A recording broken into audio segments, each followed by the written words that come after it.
नमस्कार साथियों, मैं दर्शन सिंह मन्नत ग्रुप ऑफ रियल एस्टेट के ऑफिशियल यूट्यूब चैनल पर आप सभी का स्वागत करता हूं।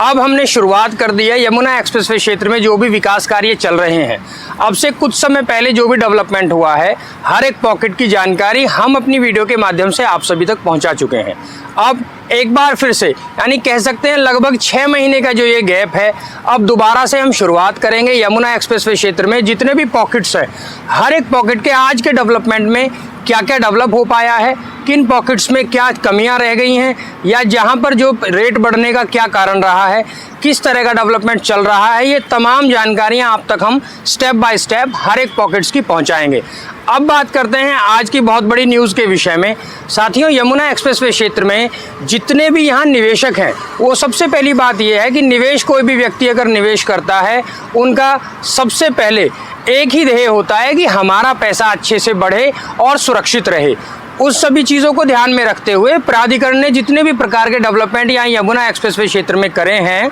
आप देखें उनमें बहुत बड़ी परियोजनाओं को लाने का भी एक अहम रोल प्राधिकरण का रहा है, क्योंकि जिस भी क्षेत्र में नई नई परियोजनाएं आती हैं उसके बाद ही हमारा और आपका मन बनता है यहाँ निवेश करने के लिए। खाली यहाँ रोड बना देना या फैसिलिटीज़ को दे देना यही डेवलपमेंट नहीं कहलाता। उसी तरह से जैसे यहाँ नोएडा इंटरनेशनल एयरपोर्ट बनाया जा रहा है, ऐसे तमाम ऐसी परियोजनाएं हैं जो यहाँ पर लाई जा रही हैं, जिसमें पोर्ट टैक्सी हो, जो इंडस्ट्रियल पार्क यहाँ पर डेवलप किए जा रहे हैं, वो आपको भारत में कहीं कहीं देखने को मिलते हैं। इतनी बड़ी बड़ी परियोजनाओं का ये प्राधिकरण का ये भी ध्येय है कि आप और हम यहाँ ज़्यादा से ज़्यादा निवेश करें, जिससे ये शहर अच्छी तरह डेवलप हो पाए।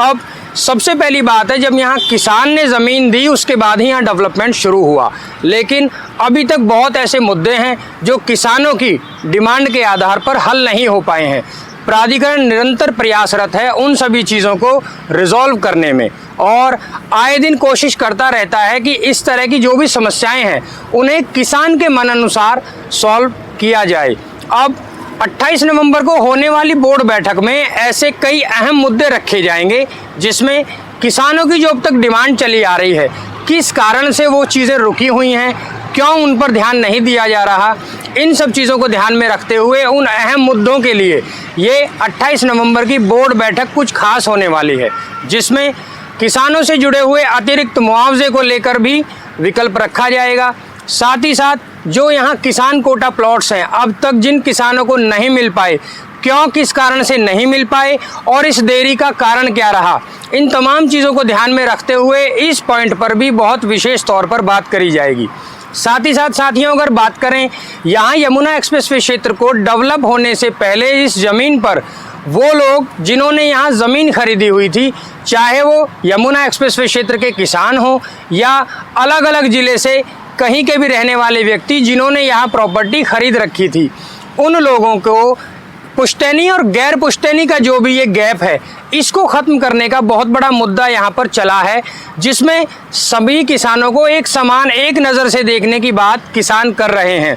आप यदि भारत के किसी भी ज़िले से आते हैं, किसी भी राज्य से आते हैं और यहाँ यमुना एक्सप्रेसवे क्षेत्र में आपने ज़मीन ली हुई थी, उसके बाद प्राधिकरण ने यहाँ डेवलप किया और एक निश्चित समय रखा कि उससे पहले किसान जो यमुना एक्सप्रेसवे क्षेत्र के बाशिंदे हैं, जो यहीं के रहने वाले हैं, उन्हें पुश्तैनी किसान समझा जाएगा और उसके अलावा यदि बाहर किसी भी ज़िले या किसी भी भारत के अलग राज्य से हैं, उनको यहाँ पर गैर पुश्तैनी की कैटेगरी में रखा जाएगा। लेकिन ऐसा ये जो भी डिसीजन प्राधिकरण ने लिया, उसको लेकर किसान खुश नहीं है और उनका ये कहना है कि आपके लिए तमाम किसान एक नज़र से देखे जाने चाहिए। आप हर एक किसान को पुश्तैनी किसान में काउंट करें और जिस भी किसान की ज़मीन यहाँ गई है डेवलपमेंट में, उन सभी को एक समान मुआवजा और प्लॉट देकर सभी को एक तरह से बनाया जाए। अब इन तमाम चीज़ों को ध्यान में रखते हुए प्राधिकरण ने ये काफ़ी जो अब से पहले भी 2-3 बोर्ड बैठक हुई हैं, उनमें भी इस मुद्दे को विशेष तौर पर ध्यान में रखा है और अब 28 नवंबर की आने वाली बोर्ड बैठक में ऐसा अनुमानित है कि इस पर बहुत बड़ा डिसीजन प्राधिकरण लेने जा रहा है। अब यमुना एक्सप्रेसवे क्षेत्र में ऐसा माना गया है कि प्राधिकरण की ये कोशिश है कि तमाम किसान जिनकी यहाँ ज़मीन यहाँ डेवलपमेंट में गई है, उन सभी को पुश्तैनी किसान करार किया जाएगा। तो इस तरह की बहुत बड़ी बड़ी परियोजनाएं हैं। उसमें सबसे पहले किसान का बेनिफिट, उसके बाद यहाँ के जो निवेशक हैं जिन्होंने यहाँ निवेश किया हुआ है उन सभी को भी फ़ायदा मिल सके, ये सभी कोशिश प्राधिकरण निरंतर कर रहा है। इसी के साथ साथ आज यमुना एक्सप्रेसवे क्षेत्र में जो इंडस्ट्रियल सेक्टर्स हैं, सेक्टर 28, सेक्टर 29, सेक्टर 32, सेक्टर 33, ये ऐसे 4 सेक्टर हैं जो अभी हाल फिलहाल इंडस्ट्री के रूप में डेवलप किए जा रहे हैं। उन्हीं से जुड़ी एक बहुत बड़ी खबर ये है कि यहाँ पर 109 ऐसे आवंटन किए गए थे प्लॉट्स जो इंडस्ट्रियल प्लॉट्स थे, जिनका ड्रॉ आज होने वाला है। ये स्कीम यमुना एक्सप्रेसवे क्षेत्र में निकाली थी, जिसमें काफ़ी बड़ी संख्या में लोगों ने अप्लाई किया है और आज उसका ड्रॉ संपन्न होने वाला है।